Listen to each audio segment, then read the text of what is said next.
Halo semua, di sini kami akan mempresentasikan mengenai desain produk. Anggota kami ada Adelia, Amelia, dan Siti Nur Ainia.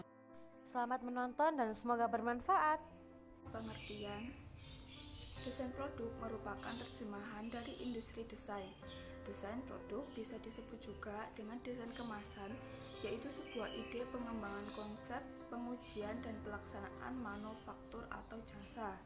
Desain produk adalah sebagai alat manajemen untuk menerjemahkan hasil kegiatan penelitian dan pengembangan yang dilakukan sebelum menjadi rancangan yang nyata yang akan diproduksi dan dijual dengan menghasilkan laba. Klasifikasi kemasan. Kemasan digolongkan atas beberapa hal, antara lain: yang pertama ada berdasarkan frekuensi dari pemakaian, yaitu kemasan sekali pakai atau disposable. Yang kedua, kemasan yang dapat dipakai berulang kali atau multi-trip. Yang terakhir, kemasan atau wadah yang tidak dibuang atau dikembalikan oleh konsumen atau juga semi-disposable. Yang kedua, berdasarkan struktur sistem kemas. Yang pertama ada kemasan primer, kemasan sekunder, dan kemasan tersier. Yang ketiga, ada sifat bahan kemasan, yaitu kemasan fleksibel, kemasan kaku, kemasan semi kaku atau semi fleksibel.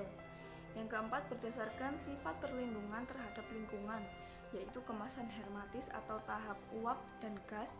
Yang kedua, ada kemasan tahan cahaya. Yang ketiga, kemasan tahan suhu tinggi. Yang kelima, ada berdasarkan tingkat persiapan pakai atau perakitan, yaitu yang pertama ada wadah siap pakai, wadah siap dirakit atau wadah lipatan. Jenis-jenis kemasan produk.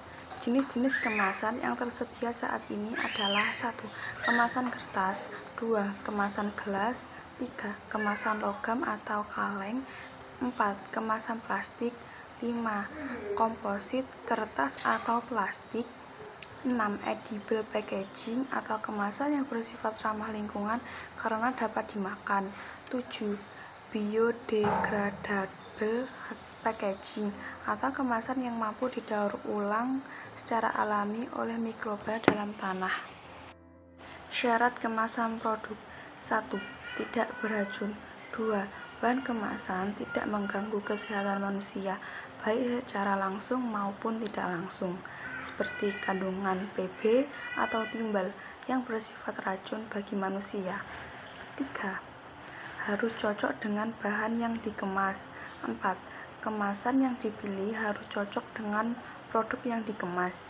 Jika salah memilih bahan kemasan, maka akan rugi. 5. Sanitasi dan syarat-syarat kesehatan terjamin. 6. Di samping bahan kemasan tidak beracun dan produk yang dikemas tidak menunjukkan kerusakan karena adanya mikroba. Bahan kemasan juga tidak boleh digunakan bila dianggap tidak dapat menjamin sanitasi atau syarat-syarat kesehatan. 7. Dapat mencegah pemalsuan. Kemudian ada syarat kemasan.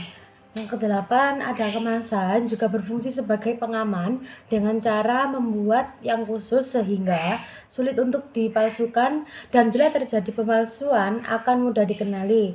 Yang kesembilan, kemudian membuka dan menutup. Yang kesepuluh, pada umumnya konsumen akan memilih produk dengan kemasan yang mudah dibuka dan ditutup. 11. Kemudahan dan keamanan dalam mengeluarkan isi produk. 12. Kemudahan dan keamanan dalam mengeluarkan isi perlu dipertimbangkan sehingga isi kemasan dapat diambil dengan mudah dan aman. 13.